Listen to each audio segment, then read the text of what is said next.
I want to scream, to tear something apart, to undo anything that has changed within me.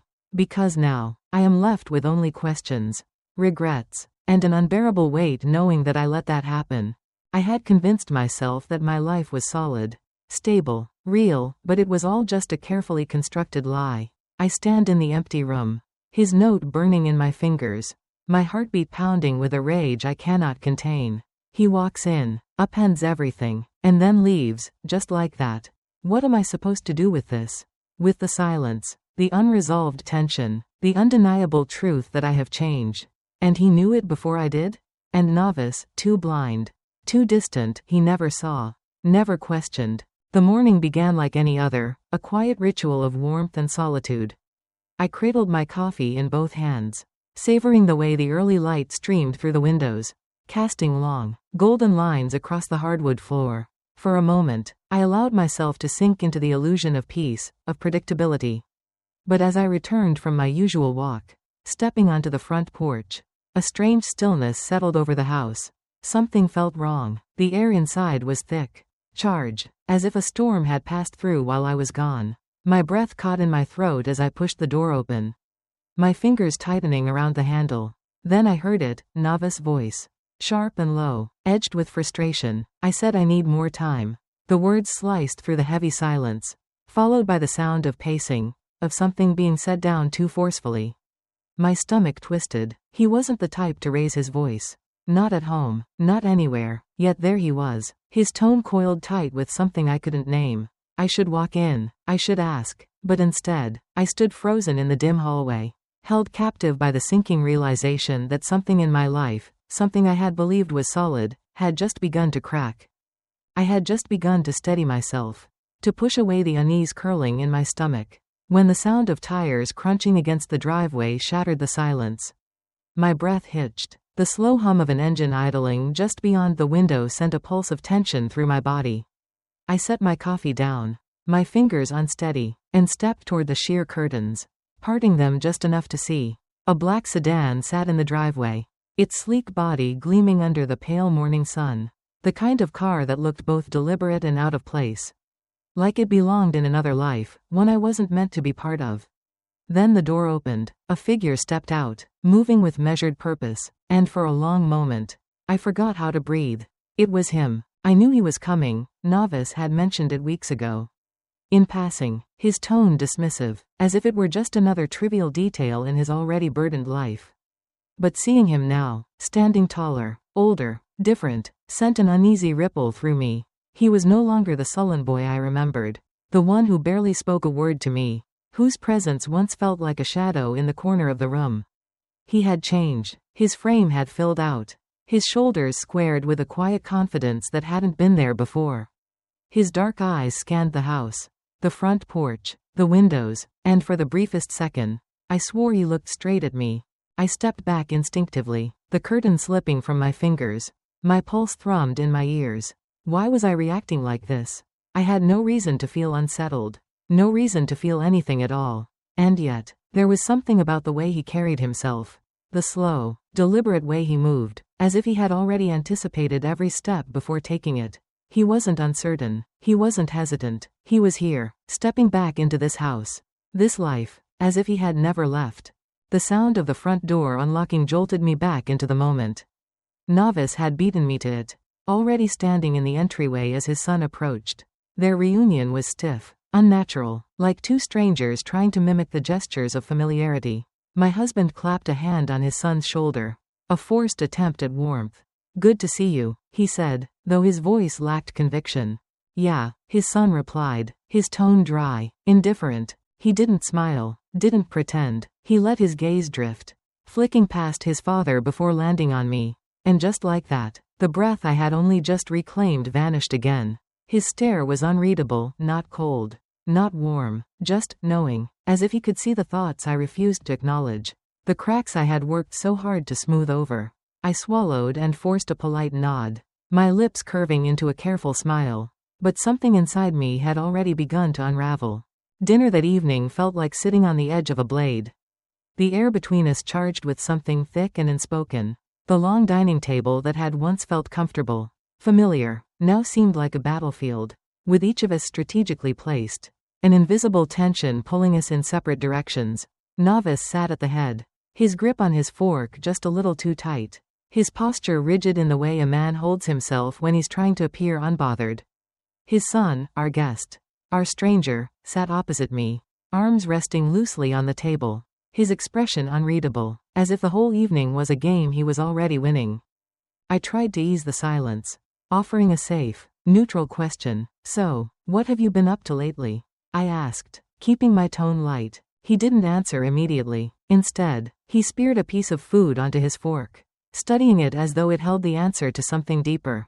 Nothing much, he said finally, his voice even, yet laced with something I couldn't quite name. Trying to figure out what comes next.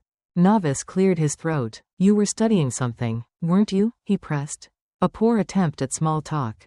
At grasping for normalcy. How's that going? The reply was immediate, sharp. What's the point? He said, smirking, pushing his plate away. So I can sit in an office like you?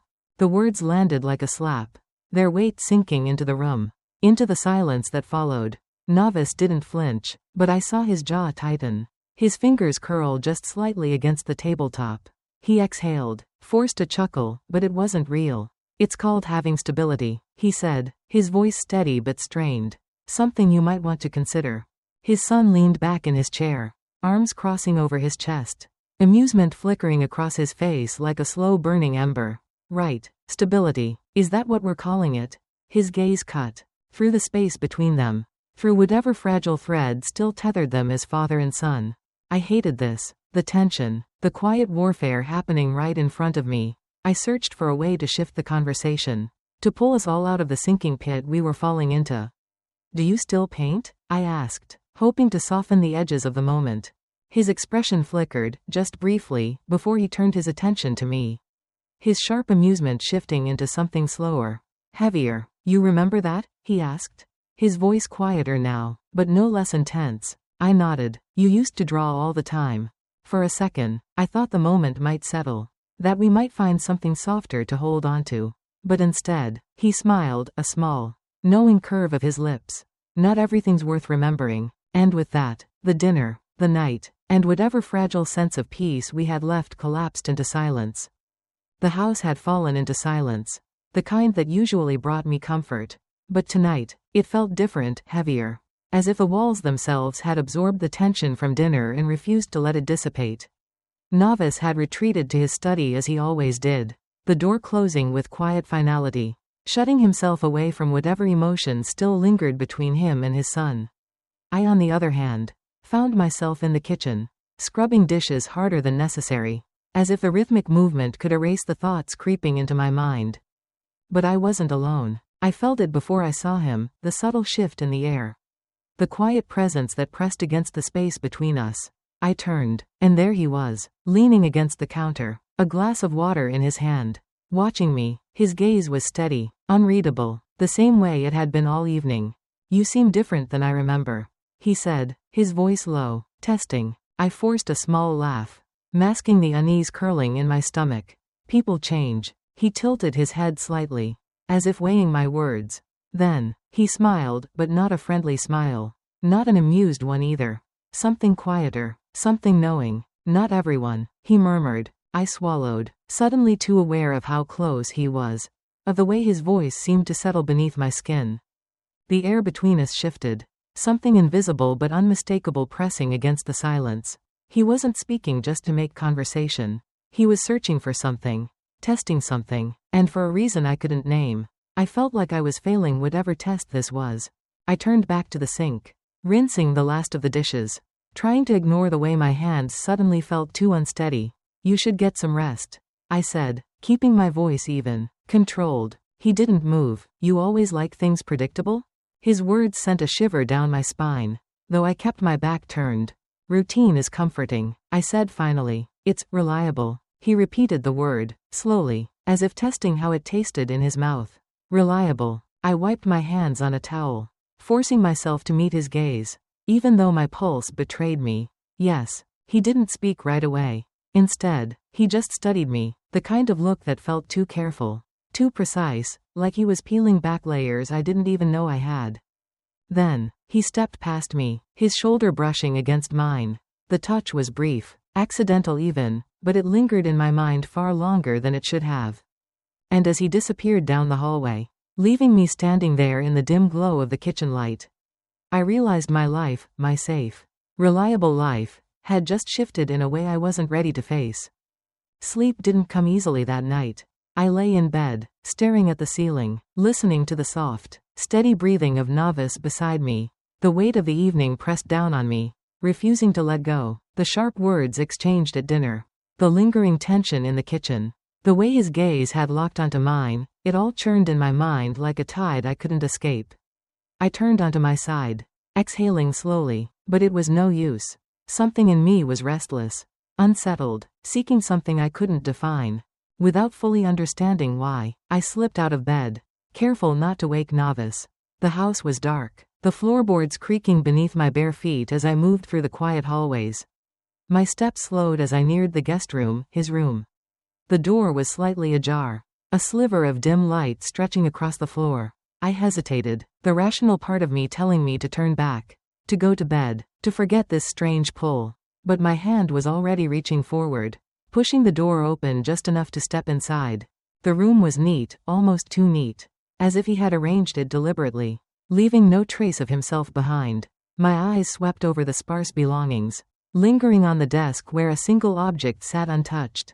A sketchbook. I knew I shouldn't, but my fingers betrayed me, hovering over the edge of the worn cover before slowly peeling it open.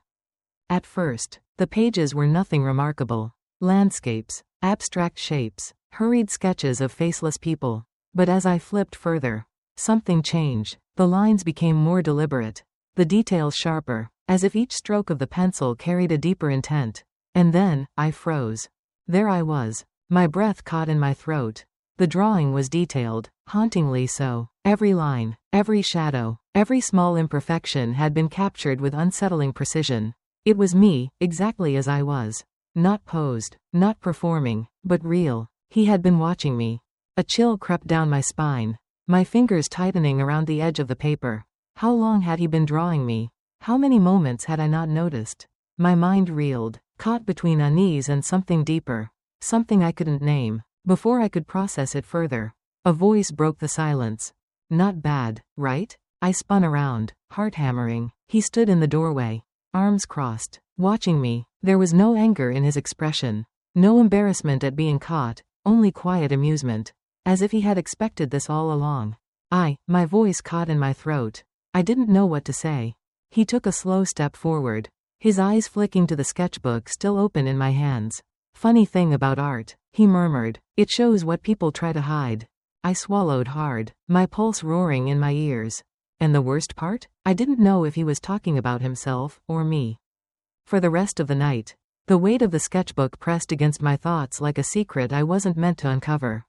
Even long after I had retreated to my bedroom, after slipping beneath the sheets beside Novice, my mind refused to quiet. The drawing, that version of me he had seen, captured, memorized in detail, was burned into my memory. My pulse still hadn't settled from the moment I turned and saw him standing in the doorway. So calm, so unbothered, as if he had already anticipated my reaction, as if he knew I wouldn't be able to look at him the same way again.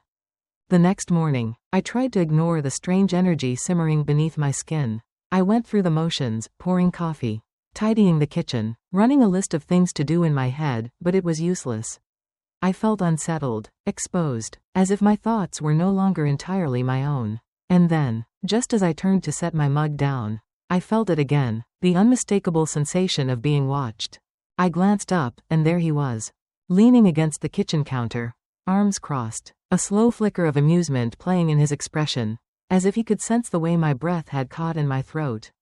You look tired, he said. I swallowed, forcing a lightness into my voice that I didn't quite feel. Didn't sleep well. Neither did I, he admitted. And the way he said it, quiet, knowing, deliberate, sent a small ripple through me. I turned away, focusing too intently on wiping an already clean countertop. You have a long day ahead? Not really, he said, but I figured I'd keep you company. My grip on the cloth tightened slightly. You don't have to do that. I know. His response came easily, effortlessly, but the way he said it, soft, assured, laced with something unspoken, made my breath hitch. I turned to face him, intending to end this conversation, to shift it back into something harmless.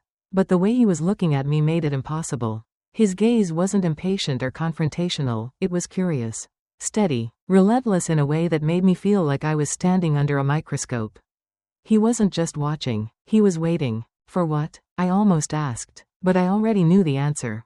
The silence stretched too long. I needed to say something. Anything. But before I could, he stepped closer. Not enough to cross any real lines, but enough that I could feel the space between us tighten.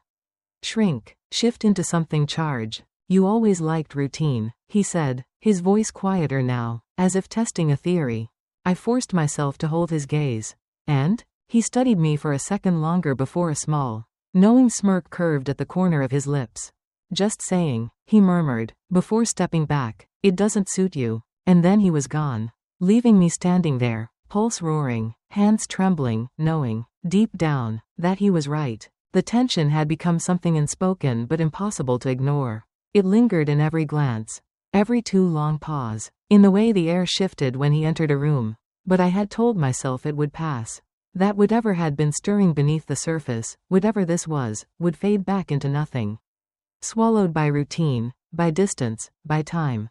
But I was wrong. That morning, as I reached for a cup in the kitchen, his voice cut through the silence. I'm leaving. The words hung in the air, heavy, final. I turned, my fingers frozen around the handle of the cabinet. He stood by the doorway, hands in his pockets, expression unreadable. For a moment, I couldn't speak. I just stared at him, waiting for him to clarify, to offer some explanation that would make sense of the sudden shift. But none came. Leaving? I repeated, my voice quieter than I intended. He nodded. Tomorrow. My chest tightened. Why? He shrugged, but the movement felt forced. It's time. The words were simple, too simple, and yet, they hit me like a slow, creeping cold, sinking into my bones before I could process what they really meant. I wanted to ask more, to press, to demand answers that I wasn't sure I had the right to ask for. But I didn't. I just nodded, swallowing against the sudden, inexplicable weight in my throat. The rest of the day passed in a strange, stretched out haze. I kept myself busy, retreating into tasks that didn't need doing, cleaning rooms that were already spotless, rearranging cabinets just to give my hands something to do, anything to distract myself from the clock, from the hours slipping through my fingers. That evening, I found him outside, kneeling by the cantaloupe patch, working quietly with the same careful precision he always had. The sight of him there, focused, present, absorbed in something real, twisted something deep inside me. I stepped closer. Couldn't resist one last project? He looked up, smiling faintly, but there was something else beneath it. Something quieter, something sad, something like that, he said. I hesitated, watching as his fingers brushed over the leaves. The soil. You've done good work here, I murmured. He glanced at me, his eyes catching mine in the fading light. So have you. The words landed harder than I expected, stirring something I wasn't ready to acknowledge. But before I could respond, he stood, brushing the dirt from his hands. You'll be okay, he said, more to himself than to me. And for the first time, I wasn't so sure. The house felt different without him. Not empty, just altered. Like a painting that had been subtly retouched. Colors shifted in a way you couldn't quite pinpoint. Yet the difference was undeniable. The morning after his departure, I woke earlier than usual. The silence pressing down on me. It should have felt peaceful. It didn't. The absence was too loud. Novice had already left for work. His usual early departure now just another part of the routine I once found comfort in. I moved through the house slowly, my fingers tracing surfaces as if I expected to feel something lingering. Some proof that the past few weeks had been more than just a slow, unraveling dream. But everything was in its place, no misplaced jacket, no half-empty glass on the counter, no sign that he had ever truly settled here at all. Then, as I passed the guest room, I hesitated. The door was left open, just slightly. My breath caught. I hadn't dared to look inside since last night, afraid of what it would feel like to see it empty. But now, with my heart thrumming in my chest, I stepped forward. Everything was gone. His bags, his shoes by the door, the faint scent of cologne that had once clung to the fabric of the chair by the window. Erased. A careful, deliberate departure. But on the desk, one thing remained. A note. My fingers trembled as I picked it up, unfolding the paper slowly, as if whatever was written there had the power to change something fundamental inside me. Thank you for showing me something worth growing. The words were simple, but they weren't. I swallowed hard, staring at the handwriting, his handwriting, as though studying the curves of each letter would somehow make the message clearer. What had I shown him? That life could be stable? That things could grow in unexpected places? Or had he meant something else entirely? Something neither of us had dared to put into words? I pressed the note against my palm, exhaling shakily. He was gone. But the unsettling truth, the thing I hadn't wanted to admit, was that his absence wasn't the hardest part. The hardest part was knowing that, despite everything, I wasn't the same person I had been before he arrived. And no matter how much I tried to settle back into routine, to let life close over the space he had left behind, I would never be able to see myself, my choices, my carefully built world, the same way again. Life has a way of shifting beneath us, revealing cracks we never noticed until we're forced to face them. Like the protagonist, many of us cling to routine, stability, and expectations, believing they will keep us safe. But when something, or someone, challenges that stability, it forces us to question who we truly are. Don't ignore the discomfort, it often signals areas of growth.